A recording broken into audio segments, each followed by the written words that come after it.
You're watching NBC4. Here's what's happening today in LA. This is News Conference Extra with Conan Nolan. Good morning and welcome to News Conference Extra, a special segment of Today in LA Weekend. It is a massive element of the economy of Southern California, if not the state, if not the West, the Los Angeles Long Beach Port Complex. Millions of jobs are dependent on it. It is an engine of the economy, but it has also, for years, been a product of pollution that has caused severe problems in southern parts of the city and of Southern California. Andy Carrasco is Director of Regional Public Affairs for Southern California Gas. John McLaurin is President of the Pacific Merchant Shipping Association, the umbrella group for the shippers out of the Los Angeles and Long Beach harbors. Thank you very much for joining us. What is the problem with trying to get this complex to be more environmentally friendly, particularly when it comes to the neighborhoods that surround it, because they have been suffering from the ill effects of dirty air for years? Yeah, we have no problem with it. We've been working with the ports and regulators. This latest edition of the Clean Air Action Plan is the third one. The first iteration started in 2006, and I think working with everybody together on the first CAAP, we've reduced emissions a tremendous amount. In fact, I would challenge folks to see the amount of pollution that's been reduced in the short period of time. Our problem or our challenge with this CAAP, and we support the goals, is how do we get to that point of zero emission and being able to stay competitive and stay in business? And that's what's lacking in the document at this point in time. What is it about the document that you object to the most? It relies on technology that currently is not in existence, which is different than the earlier versions of the CAAP. That utilized technology that was available for people to use. The cost ranges between $8 and $14 billion, and that's a tremendous sum of money. For the massive amounts of emissions that we were able to achieve over the last 10 years, the ports of LA and Long Beach estimate that it cost $1 to $2 billion. Now we're looking at just a small, minute fraction of what used to exist, and we're looking at $14 billion. And even the state, or not the state, excuse me, the two ports have admitted they don't know where that money is going to come from. There is no other port authority that I'm aware of that has embarked on a program like this. It's an extremely competitive environment. Our port market share has declined over the years. Our growth has been pretty anemic compared to other ports around North America, and so it's a real challenge. How we meet the environmental goals, the technology goals, and then remain competitive. So the ports are looking to us for technology in terms of leadership.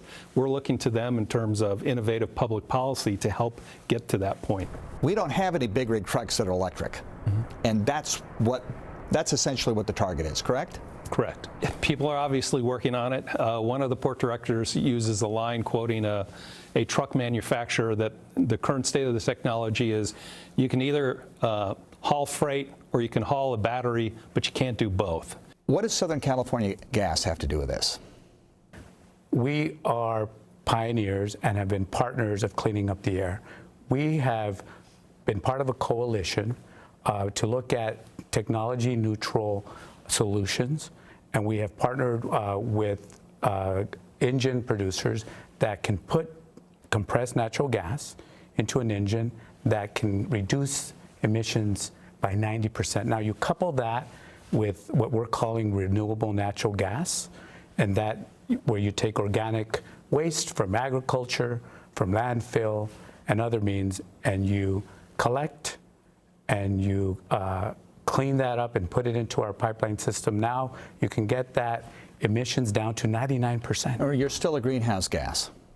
You're still depleting the ozone, and the state and the city and the mayor and the mayors of both cities say that's our target. We need to get rid of them. That's correct, and that's why we think that investing in renewable natural gas, which by the way, which consists of 80% of methane into our atmosphere, just by natural occurring methods like agriculture and landfill, we think if we can collect that and put that into our pipeline, we remove the fossil from that fuel. Right, but they'll say a mandatory goal is what drives the innovation.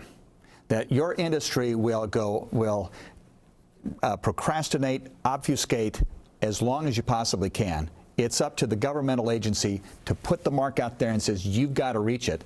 And that's how you're going to respond. Yeah, I disagree with that, though, because we have a history of working with the ports, working with the California Air Resources Board, other regulatory agencies, in trying things from LNG to hydrogen to... But if that's true, why aren't they listening to you then? I think they are listening, but they acknowledge that the technology for zero emission doesn't exist.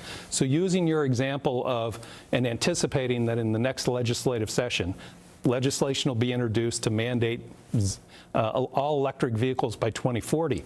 That technology is fairly mature from an automobile standpoint.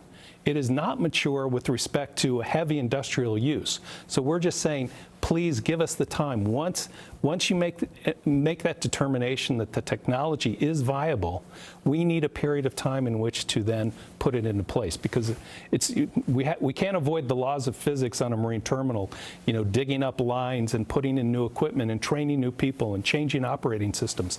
All of that takes time. And you can't just do it in a few short years. Andy Carrasco from Southern California Gas, John McLaurin from the shippers, thank you very much for joining us. Thank you. The vote is November 2nd. November 2nd.